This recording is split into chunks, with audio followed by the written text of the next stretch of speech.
Kita muda.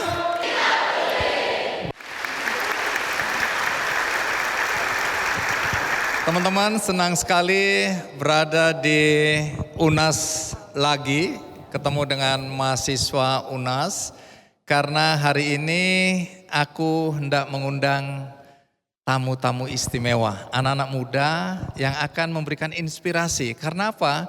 Karena kita tahu belakangan ini kan banyak anak muda yang mulai tertarik untuk memulai usaha sendiri. Tapi masalahnya banyak anak muda yang tidak tahu ide kreatifnya apa untuk memulai usaha. Kemudian yang kedua, juga banyak anak muda yang baru menapak 1-2 langkah dalam kegiatan membangun usahanya, gagal, kemudian merasa kecil hati. Jadi belum mengalami sebuah proses, sudah menyerah, gampang menyerah. Nah, hari ini kita akan dengarkan cerita berkaitan dengan bagaimana anak-anak muda yang nanti akan jadi tamu kita bercerita. Bagaimana datangnya ide kreatif itu, kemudian bagaimana mempertahankan konsistensi, komitmen untuk mewujudkan apa yang menjadi cita-cita dia. Kalau gitu mari kita sambut Sinta Nur Fauzia.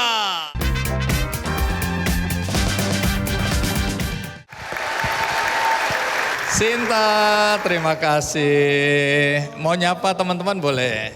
Halo teman-teman semua. Kita muda. Oke, silakan duduk, Sinta. Jadi pendidikan formal Sinta apa? Pendidikan formal saya sarjana hukum S1-nya. Kemudian S2-nya Master of Laws, tapi memang di bidang bisnis. Dari universitas? S1-nya dari Universitas Indonesia, S2-nya dari Harvard Law School.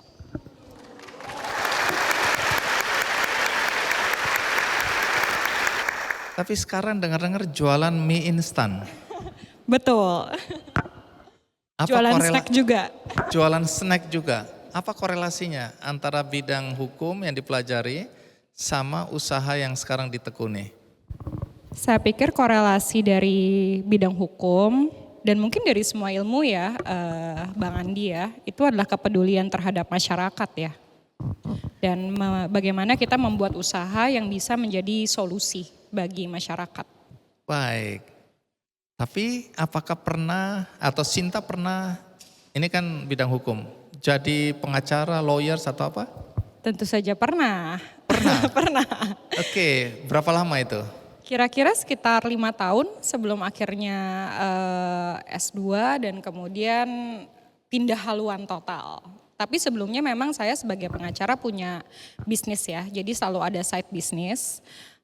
Tapi waktu itu memang galau karena walaupun suka dunia bisnis, tapi waktu itu bisnisnya memang belum menghasilkan. Dan saya kebetulan sejak lulus memutuskan untuk tidak minta lagi gitu sama orang tua. Jadi waktu itu memang harus cari pemasukan gitu ya untuk operational cost hidup sehari-hari. Tapi kemudian S2 dapat beasiswa dan di situ bisa punya 1 tahun, 2 tahun gap untuk benar-benar berpikir kira-kira hidup ini mau dibawa kemana sih gitu. Jadi pengacara itu berapa lama tadi? Kira-kira 5 tahun. 5 tahun. Terus kemudian berhenti karena Bikin perusahaan. perusahaan apa? Pertama perusahaan saya itu sebenarnya Konsula, jadi itu perusahaan pertama saya, tapi dengan founders yang sama, yang memang kita ketemu waktu itu pas saya lagi S2 itu Bang Andi. Nah Konsula, inti ceritanya adalah gagal. Konsula itu apa? Bisa dijelaskan dikit? Oke, jadi Konsula itu adalah direktori dokter dan cita-citanya waktu itu kita pengen bisa buat konsultasi online untuk dokter. Nah ini berkaitan dengan passion tadi ya. Tapi di era disruption ini teman-teman, sebenarnya kita lihat banyak dokter yang sukses jadi pengusaha kafe, kopi, kuliner dan lain-lain ya. Ada orang hukum yang sukses di bidang makanan ya. Nah soal passion ini seberapa pentingnya untuk menggapai sukses? Ya mungkin banyak pendapat tentang ini ya, tapi saya rasa kalau saya secara jujur harus bilang di dalam kehidupan saya yang saya tahu passion itu sangat penting. Karena itu adalah istilahnya bensinnya. Tadi saya cerita gitu ya, waktu kita menjalankan suatu usaha, kelihatannya kebanyakan usaha itu 2-3 tahun pertama itu udah pasti tidak terlalu menghasilkan. Dan kemudian nanti kalau kita lumayan beruntung biasanya 5 tahun jadi besar gitu ya. Nah tapi saya selalu ngomongin tuh beruntung karena beruntung itu tapi diusahakan ya. Beruntung diusahakan. Beruntung itu bukan tiba-tiba jatuh dari langit nih Lagi keuntungannya. tiduran gitu tiba-tiba plak, keberuntungan datang. Nggak Bukan. ada itu ya. Bukan seperti itu, tapi beruntung itu diusahakan gitu. Jadi maksudnya dengan kita berusaha maka we have to do the best, but let God do the rest gitu ya. Dan apa yang mendorong orang untuk berproses itu balik lagi tadi passion itu. Nah, bisa cerita ke teman-teman, Lemonilo ini apa sebenarnya? Lemonilo adalah FMCG yang mengkhususkan diri untuk membuat produk-produk sehat. Nah, bagaimana itu ceritanya kok bisa ada mie instan di Lemonilo? Nah, kenapa mie instan? Karena secara data orang Indonesia itu salah satu penggemar mie instan nomor 1 di dunia. Siapa yang sering makan mie instan di sini angkat tangan? Astaga. Kayaknya semua orang ya. Oke, tapi itu fakta. Itu fakta. Bahwa aku termasuk ya yang suka makan mie instan. Iya. Nah, lalu apa yang jadi pertanyaan, apa bedanya ini? Iya. Jadi sebenarnya waktu itu kita lihat berbagai merek mie instan dan lihat tuh isinya apa. Yang mungkin membuat hati itu aduh gitu, kok agak kasihan juga ya kalau anak-anak gitu terutama gitu ya. Makan itu adalah pengawet, penguat rasa sama pewarna gitu. Pengawet, penguat rasa, pewarna. Itu ada semua di mie instan. 3P ini ya? 3P gitu, itu ada semua si 3P ini di dunia mie instan dan sebenarnya di dunia FMCG. Di semua produk sebelum adanya Lemonilo, kalau kita ke supermarket 99% isinya ada itu. Nah itulah kenapa kita bikin akhirnya mie instan yang all natural atau tanpa 3P tadi, bedanya itu. Tapi omong-omong kenapa namanya Lemonilo ya? Nah ini juga ceritanya lucu karena waktu itu kita pengen bikin nama yang kalau didengar tuh unik. Dan kemudian ada filosofi sehatnya. Nah lemon itu waktu kita survei itu sama masyarakat Indonesia dianggap buah atau sayur gitu ya yang sangat erat dengan kesehatan. Biasanya kayak oh lagi batuk gitu ya minum ini pakai lemon gitu ya. Atau sedang apa oh ada luka gitu oh kasih lemon gitu ya sebagai antiseptik. Jadi erat gitu orang Indonesia tuh mikir bahwa lemon tuh sehat. Jadi kita ambil kata lemon. Dan Nilo itu dari bahasa Yunani dan Celtic yang artinya adalah warrior atau kesatria gitu ya, pejuang gitu. Jadi Lemonilo tuh sebenarnya adalah pejuang kesehatan. Itu filosofinya. Karena ingin menyelesaikan masalah kesehatan ya. We owe it to the people, we owe it to others. Bahwa kita harus mengangkat orang lain juga. Percaya sama saya, jangan mau yang instan-instan.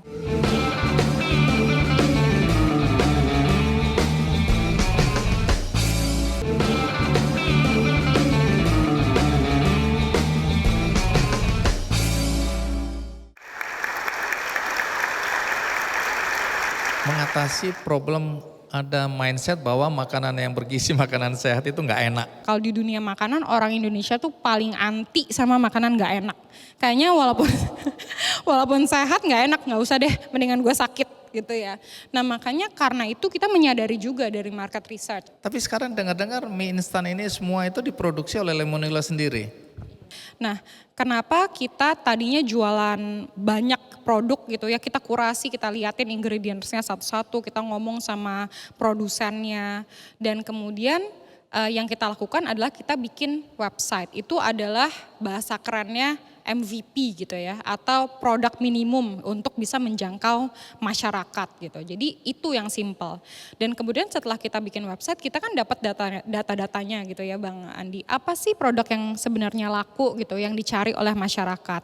Nah data-data itu kemudian kita kasih gitu ke produsennya. Nih Pak atau Bu produsen, ini nih datanya, kalau bisa benerin produknya nih seperti ini gitu Oh, kan. jadi kita usulkan. Kita usulkan. Reaksinya gimana? Waktu itu, orang produknya udah laku, ngapain saya ubah? Oke, terus Ya, apa yang jadi dilakukan oleh Sinta dan teman-teman? sebenarnya yang kocak adalah ada produsen yang waktu itu ngomong, aduh Mbak, kalau banyak banget masukannya kayak gini kenapa nggak bikin produk sendiri aja? Aha, gitu kan. Saya pikir oke, kayaknya udah banyak. Padahal dia kesel itu ya. Iya, dia kesel gitu ya kayaknya. Tapi kan maksud kita baik, itu data kan, data driven sebenarnya kan. Jadi akhirnya kita pikir oke, dengan data-data ini apa yang akan kita lakukan? Kita bikin sendiri. Nah startnya tuh dari situ. Baik, ya. Saya nggak tahu berapa banyak di antara teman-teman yang sudah pernah menikmati mie instan. Terima kasih. Banyak, ini bohong atau beneran ini? Tunggu, aku mau tahu alasan kalian makan mie instan Lemonilo seharga 6.500 tadi ya. Siapa yang makan tadi? Nah, kamu. Kenapa waktu itu milih mie instan Lemonilo? Karena yang pertama rasanya enak dan yang kedua sehat juga. Harga sih nggak ada masalah Pak.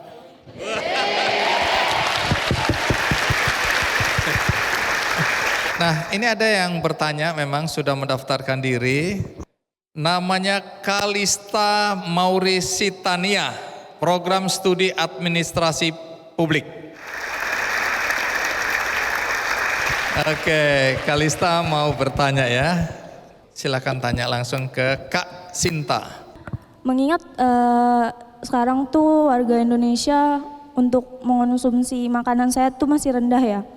Terus apa sih tantangan yang Kak Sinta hadapi dan teman-teman untuk membangun bisnis makanan sehat ini di Indonesia gitu? Thank you pertanyaannya Kalista, bagus banget pertanyaannya ya. Tantangannya udah pasti untuk meningkatkan awareness tadi ya. Memang aku jujur itu sangat sulit pada awalnya meyakinkan masyarakat Indonesia bahwa hidup itu ya harus sehat. Sebagai suatu perusahaan itu adalah pentingnya hidup sehat tuh apa sih? Kalau kita mau hidup sehat itu harus 360. Jadi semua harus dilakukan. Tapi kalau pingin makanan instan yang paling sehat di pasaran itu pasti Lemonilo. Kira-kira seperti itu. Baik. Kalista, karena kamu sudah mewakili aku untuk 5 menit tadi, kamu dapat buku dari Kick Andy. Terima kasih. Ya.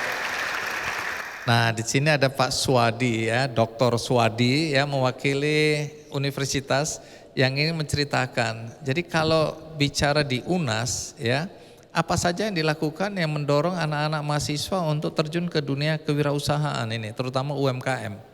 Kami di UNAS, Bang Andi dan teman-teman semuanya, kami itu memang sangat komitmen dengan kewirausahaan. Dimulai dari tahun 2009 kita sudah mencanangkan rektor wajib mata kuliah kewirausahaan. Jadi seluruh mahasiswa apapun jurusannya, apapun prodinya wajib mengikuti mata kuliah kewirausahaan. Itu dia komitmen kami ya. Baik, jadi memang Anda ini koordinator mata kuliah kewirausahaan ya. Betul. Dr. Swadi Saptaputra. Nah, kalau kita bicara fasilitas yang disediakan UNAS sendiri apa saja ya yang mendorong dan mendukung program-program kewirausahaan ini? Kami mempunyai departemen khusus yaitu unit pelaksana teknis kewirausahaan mandiri. Ini disediakan untuk memfasilitasi mahasiswa yang memang berminat berwirausaha. Nah, di UPT ini disediakan juga unit inkubator bisnis. Nah, jadi kalau mahasiswa sudah punya mau berwirausaha, itu ada inkubator, mereka masuk di inkubator nanti didampingi dosen-dosen dan juga kita juga bekerja sama dengan HIPMI. Nah, HIPMI itu membentuk program namanya HIPMI PT, HIPMI Perguruan Tinggi. Jadi kami juga bekerja sama dengan HIPMI untuk memfasilitasi mahasiswa juga. Jadi nanti jenjangnya diharapkan nanti dari HIPMI PT mereka bisa berkarir di HIPMI juga. Demikian.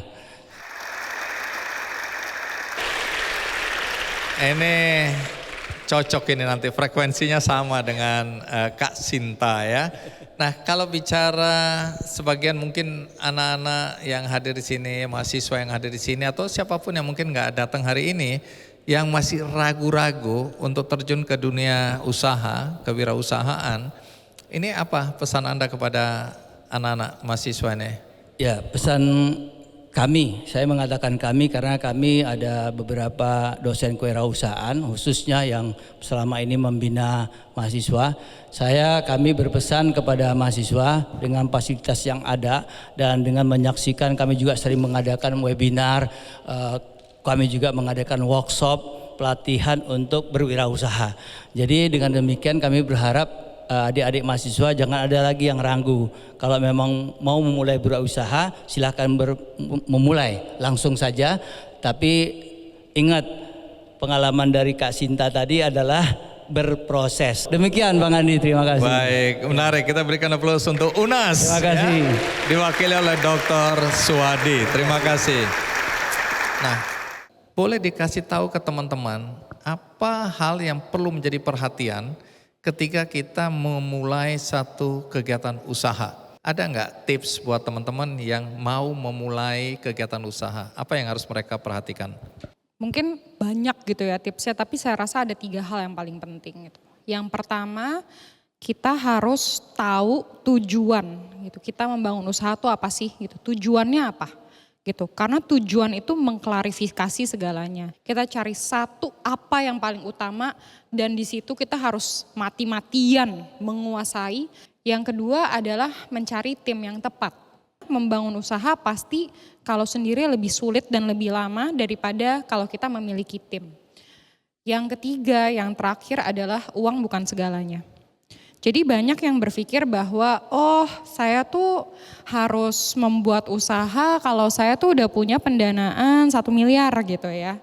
Padahal kalau bikin usaha dan di hidup kita harus tahu bahwa kalau tujuan kita adalah uang dan jika tolak ukurnya adalah uang, maka uang tidak akan pernah cukup. Dan sebenarnya tidak ada uang, tidak ada pendanaan yang besar, itu adalah berkah. Kenapa saya bilang berkah? Itu paksa kita untuk fokus. Dan jika memang uangnya ada, tiba-tiba dapat pendanaan, pesan saya jangan keran bocor. Simpen tuh uang. Simpen dan fokus. Baik, kita berikan aplaus. Nah, sambil berdiri, closing statement. Dari semua perjalanan hidup dan perjalanan karir Sinta dan teman-teman tentu saja di dalam kegiatan usaha, apa yang ingin Sinta sampaikan ya, terutama pada generasi muda yang selama ini selalu berpikir bahwa sukses itu bisa instan ya. Nah, boleh nggak Sinta sambil closing statement? Saya pikir dari perjalanan saya sendiri, saya bisa bilang bahwa hidup itu tidak boleh instan. Karena sesuatu yang cepat naik pasti cepat jatuh. Hidup itu seperti roda.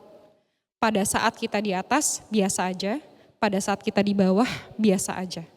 Proses membuat kita terbiasa dimanapun posisi kita. Itu yang saya harapkan, mungkin kedengarannya klise, tapi hidup saya seperti itu dan saya rasa banyak yang saya pelajari dari orang-orang yang lebih sukses dari saya. Mereka melihat kesuksesan itu bukan kesuksesan mereka, tapi bagaimana caranya kita bisa mengangkat orang lain untuk sukses bareng dan membagikan kesuksesan kita. We owe it to the people, we owe it to others. Bahwa kita harus mengangkat orang lain juga. Percaya sama saya, jangan mau yang instan-instan. Kalau ada nih yang di sosial media bilang instan, bohong. Saya bisa bilang bohong, coba lihat 5 tahun lagi. Karena semua yang long lasting tidak ada yang instan. Jadi anti hidup instan. Sekian.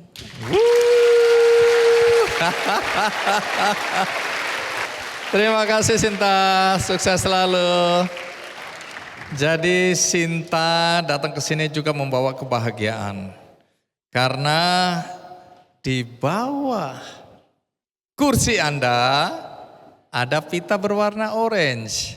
Siapakah yang di bawah kursinya ada pita orange? Angkat tangan. Coba kita lihat. Ayo, cari. Baik, saya ulang. Siapa yang sudah mendapatkan pita warna orange? Jadi nanti pita ini bisa ditukarkan dengan goodie bag, tapi nanti waktu pulang ya. Salah satu problem yang paling gede di market itu sebenarnya unemployment atau tingkat pengangguran yang sangat tinggi.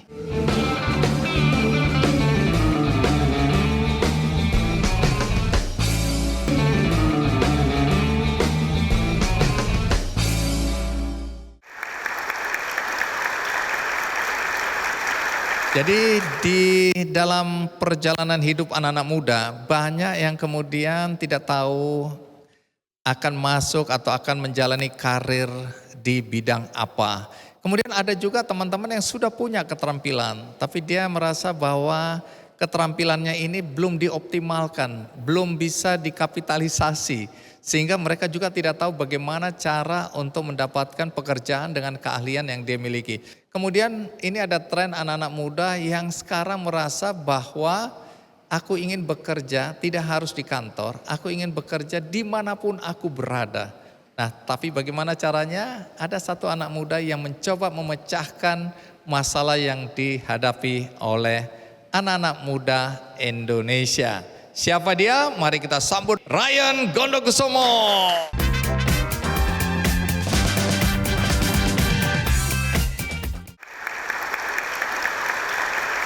Terima kasih, terima kasih. Boleh nyapa teman-teman yang hadir di sini? Kita muda,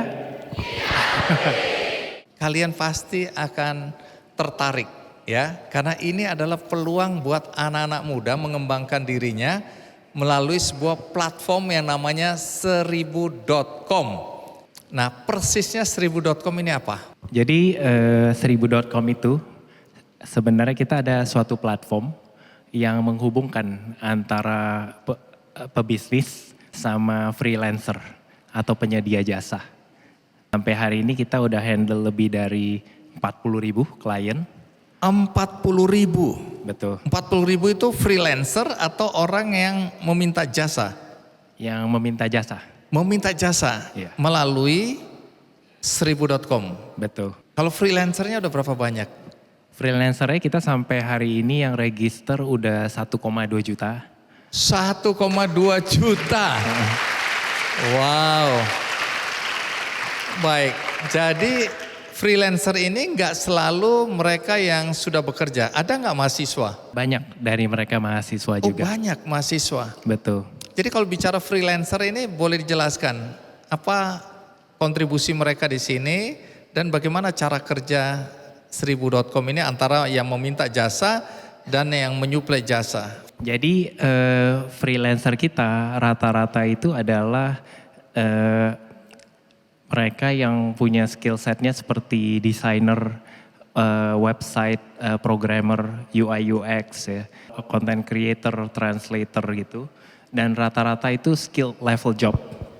Dan freelancer kita itu bisa register di website kita atau platform kita dan itu gratis. Dan setelah itu mereka bisa buat jasanya di platform kita. Nanti kita akan bawain klien ke mereka dan klien-klien ini yaitu UKM maupun medium size business di Indonesia maupun di luar negeri yang akan order jasanya dan semua itu online. Jadi artinya bisa bekerja dari mana aja. Betul, Jadi dari rumah juga bisa. bisa banget. Kalau aku ngelihat pas aku dulu balik dari kuliah ya di Amerika, balik Jakarta, balik Indonesia itu salah satu problem yang paling gede di market itu sebenarnya unemployment atau tingkat pengangguran yang sangat tinggi. Ini belakangan lagi benar-benar panas itu masalah ada 10 juta ya Gen Z yang sekarang ini unemployed. Nah makanya kita ngelihat nih ini satu masalah besar ya yang kita harus buat kita tuh tergerak untuk solve the problem.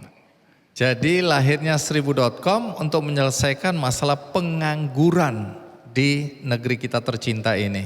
Betul banget. Tapi sebelum kita lanjutkan, ada baiknya kita lihat dulu ya satu tayangan berikut ini. Di Seribu, kami mempercepat kesuksesan bisnis di Indonesia. Berani tantang batasan Anda, seribuin aja solusinya. Bergabunglah dengan ribuan pembisnis dan freelancer yang telah memanfaatkan Seribu untuk meraih kesuksesan bersama. Seribu menghubungkan Anda dengan freelancer Indonesia berkualitas secara cepat dan tepat. Komitmen kami adalah menyediakan solusi yang disesuaikan untuk kebutuhan bisnis Anda melalui platform terpercaya. Seribu, platform andalan untuk sukses dengan freelancer.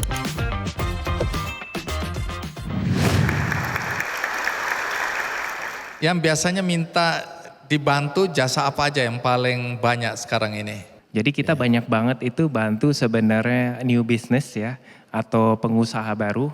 Dan rata-rata klien-klien kita juga banyak di daerah gitu. Jadi kita kayak connecting antara klien-klien atau UKM di daerah sama freelancer juga yang nggak cuma di Jakarta aja. Oke, tapi ngomong-ngomong Ryan ini sendiri lulusan apa sih? Saya itu sebenarnya insinyur. Background saya itu teknik elektro. Nah, tapi sebelum melahirkan atau menginisiasi kelahiran Seribu.com pernah bekerja di mana? Saya pernah bekerja di Amerika, dulu di LA selama setahun. Terus ada krisis yang lumayan besar di Amerika. Itu kita bilang housing crisis, akhirnya saya harus balik ke Indonesia. Dan di Indonesia itu aku sempat kerja di data center ya sebagai network engineer. Dan habis itu aku pindah ke satu perusahaan fast food chain ya. Dan di situ sekitar 3 sampai 4 tahun. Banyak hal yang saya pengen initiate, pengen mulai, tapi itu tidak dapat. Terus? Jadi aku ngerasa kayaknya kalau saya mau mulai ide ini, saya harus keluar dari company. Saya sempat tuh waktu itu sampai 1 sampai 2 tahun yang saya lakukan itu cuma pitching idea. Tapi gak pernah bisa ngeeksekusiin idenya. Jadi nekat keluar dari company ya langsung buat Seribu. Oke, jadi callingnya tuh kuat sekali ya untuk memulai sesuatu yang menurut Ryan ini akan lebih banyak manfaatnya buat masyarakat kita untuk mengurangi pengangguran tadi. Ini idenya kan waktu Seribu.com ya? Betul banget. Jadi ada 2 yang jadi triggernya. Pertama itu adalah memang pas saya balik Indonesia, saya ngelihat tingkat pengangguran yang sangat tinggi ya. Dan kedua, pas saya di Amerika, saya sempat ke daerah tech company di Amerika dan saya Di Silicon Valley. Saya masuk company visit. Company ini handle 100.000 B2B client.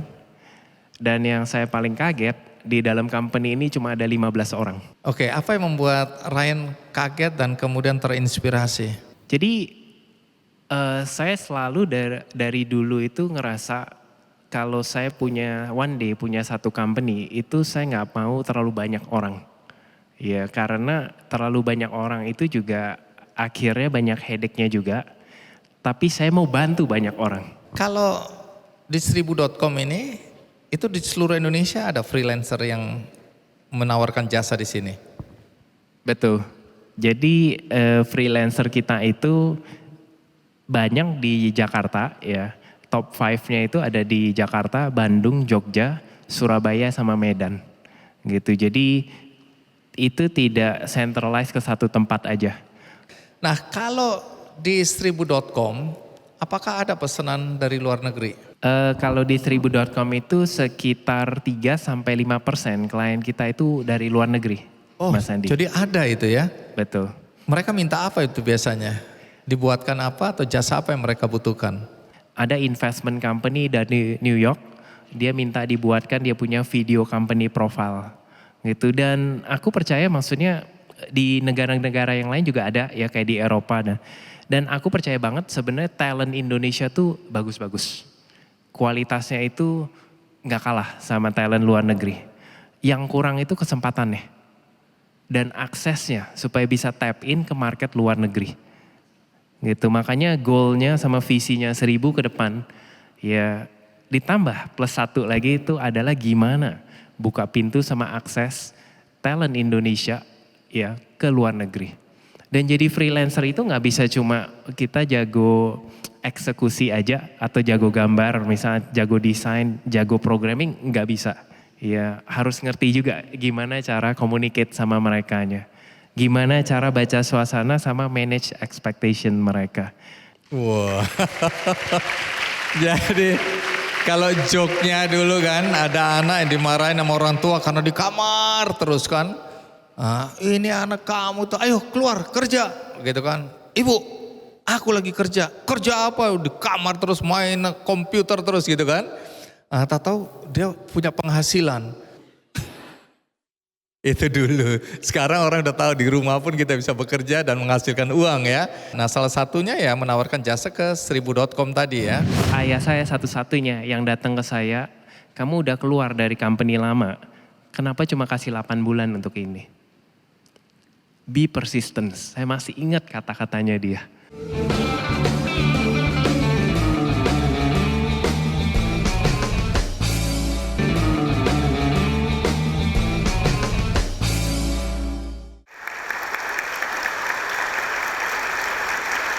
Nah, di sini ada Alexandro Wibowo ya, CMO dari 1000.com.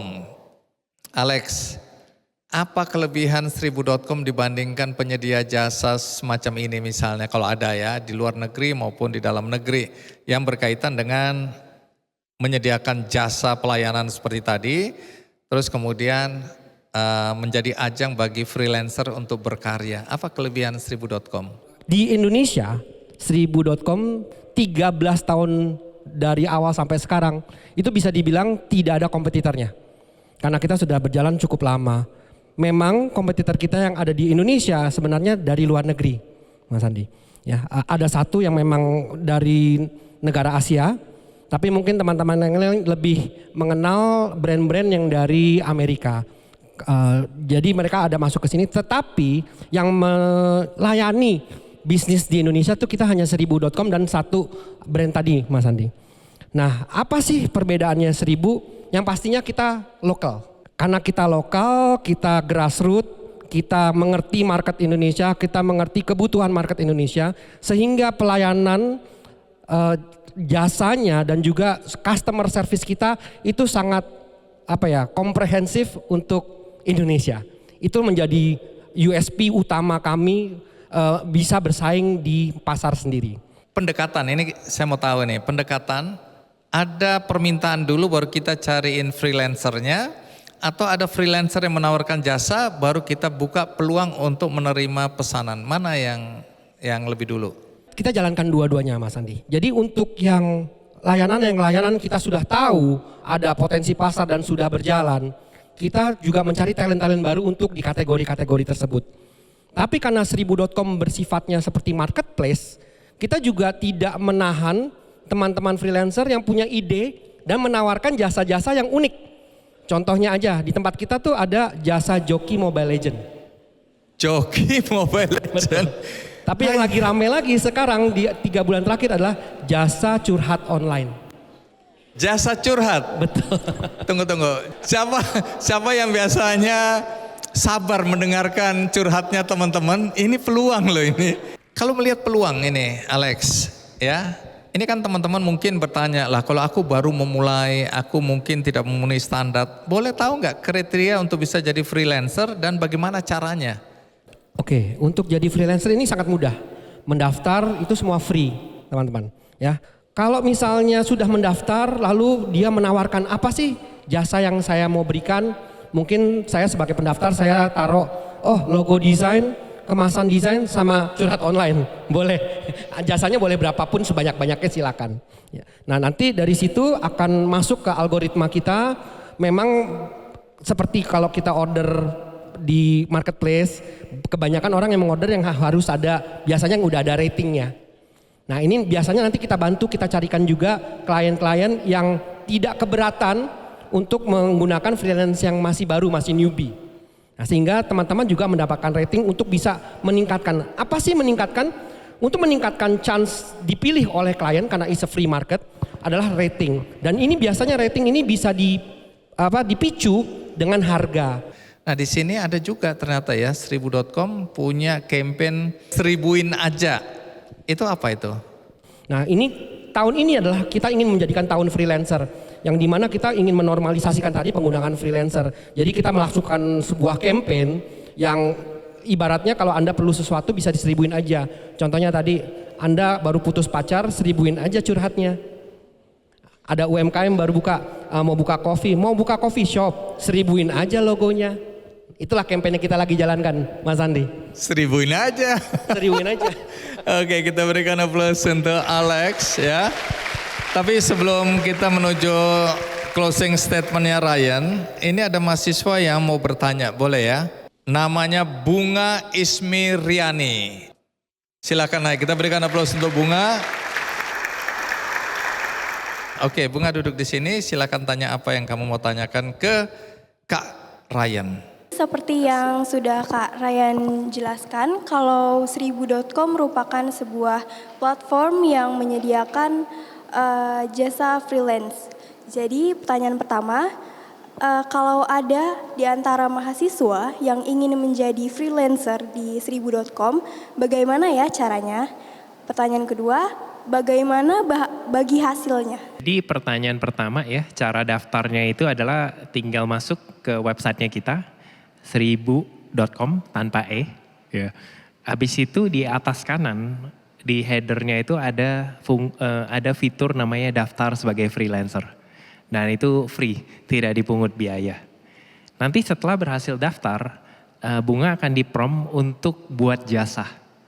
Nah disitulah bisa pilih mau buat jasa desain, mau buat jasa video, ataupun yang curhat online tadi. Gitu. Kita ada 250 subkategori yang berbeda.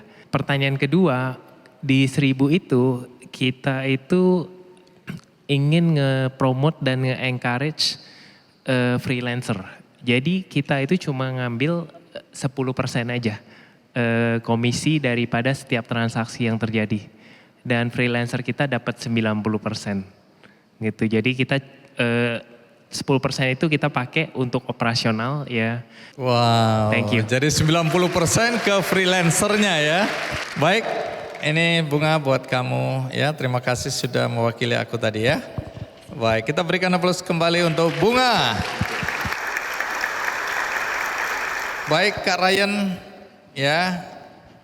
Jadi proyek udah melayani permintaan atau pemesanan dari luar, tapi tetap menggunakan anak-anak Indonesia ya. Betul, Mas Andi. Jadi karena visinya 1000, 12 tahun lalu, 13 tahun lalu ya pas kita pertama kali diriin itu adalah gimana kita bisa buka opportunity ke Indonesian talent yang golden generation. Gitu. Jadi meskipun populasi kita banyak, pada akhirnya kita juga harus upskill. Ya, kita harus improve kita punya keahlian supaya kita ke depannya juga bisa handle klien gak cuma di Indonesia aja, tapi di luar negeri juga. Dan itu visinya kita, misinya kita adalah 1000 ngebuat platform yang ngedukung visi tersebut gitu. Dan itu balik lagi goalnya itu tuh sebenarnya on the same direction sama apa yang sekarang ya pemerintahan kita ya mau mengurangi pengangguran sama meningkatkan ekonomi kreatif sebenarnya gitu. Jadi digitalisasi itu mungkin salah satu goal daripada kita punya visi dan misi juga. Baik, saatnya closing statement dari semua apa yang kita bicarakan tadi, Ryan. Mungkin ada hal yang menurut Ryan penting untuk disampaikan pada kesempatan ini kepada anak-anak muda, mahasiswa yang ada di UNAS ini maupun teman-teman yang ada di luar sana yang menonton acara kita ini. Thank you. Jadi buat teman-teman di UNAS maupun yang lagi nonton ya, sama mungkin kayak aku sama Sinta. Dulu banget kita nggak ada yang imagine hari ini ada this day di mana kita bisa sharingin ke teman-teman. Ya dulu banget itu ketika kita di umur kalian, kita itu belum tahu ke depan karir kita tuh kayak gimana. Yang pertama aku pengen sharingin. Saya sama Sinta, kita berdua jadi entrepreneur ya. Tapi belum tentu semua orang tuh cocok jadi entrepreneur. Banyak banget profesional yang sukses, berhasil, income gede, ya mereka bisa milestone-nya banyak banget gitu. Jadi teman-teman harus cari sebenarnya apa yang teman-teman mau capai ke depannya. Jangan meniru kita, find yourself. Ya, jangan dipaksain ya ketika itu bukan apa yang kamu passionate about. Ya, itu nomor 1. Kedua, ceritanya kita berdua itu banyak jatuh bangunnya. Mungkin hari ini kita banyak ngomongin tentang wow-nya, apa yang kita udah capai. Tapi sebenarnya di balik itu, kita itu kayak 1000 dalam 12 tahun terakhir hampir bangkrut 3 kali. Banyak cerita-cerita, aku pertama kali dapat investor, meeting cuma 3 kali. Kedua kali dapat investor, meeting 100 kali. Jadi hal-hal ini mungkin gak banyak di sharing, di berita, di news dan lain-lain. Tapi pas teman-teman one day menjalankan entrepreneurship ya, ataupun apapun itu karirnya, ada satu penyakit yang selalu akan ada, yang namanya loneliness. Maka pastiin teman-teman itu juga punya partner, punya teman-teman yang bisa jadi brainstorming partner gitu. Karena kalau semuanya dipikirin sendiri ya, kayak saya waktu itu udah mau bangkrut pikirin sendiri, nggak ada temen yang kita bisa ngajak ngomong, mungkin saya bisa gila. Terakhir, selain passion, kalau mau sukses, being entrepreneur itu adalah 1P lagi namanya persistence. Persistence itu adalah apa yang buat kita tidak gampang menyerah. Ayah saya sempat ngobrol sama saya pas pertama kali, Mas Andi. Saya 8 bulan jalanin 1000 udah mau nyerah. Ya semua orang tuh udahlah lu nyerah aja, lu balik kerja aja gitu. Tapi ayah saya satu-satunya yang datang ke saya, kamu udah keluar dari company lama, kenapa cuma kasih 8 bulan untuk ini? Be persistent, saya masih ingat kata-katanya dia. Dan sampai hari ini, itulah semangatnya kita. Paling itu 3 closing statement. Baik, menarik ya. Terima kasih Ryan ya, hari ini memberikan perspektif kita untuk peluang ya, peluang pekerjaan dan tentu saja juga memberikan inspirasi kalau kita juga mau untuk melahirkan kreativitas untuk membangun usaha kita. Itu cerita kita hari ini, semoga teman-teman juga terinspirasi yang menonton acara ini. Dan akhir kata, harapannya tentu kita semua sukses dalam kegiatan usaha yang kita jalani dengan hati. Bagi Anda yang tadi tidak menyaksikan episode ini dari awal, Anda bisa menonton tayangan ulangnya di metrotvnews.com. Ada juga cuplikannya di channel YouTube Kick Andy Show. Akhirnya semoga episode kali ini menginspirasi kita untuk mendapatkan yang terbaik dalam diri kita. Sampai jumpa.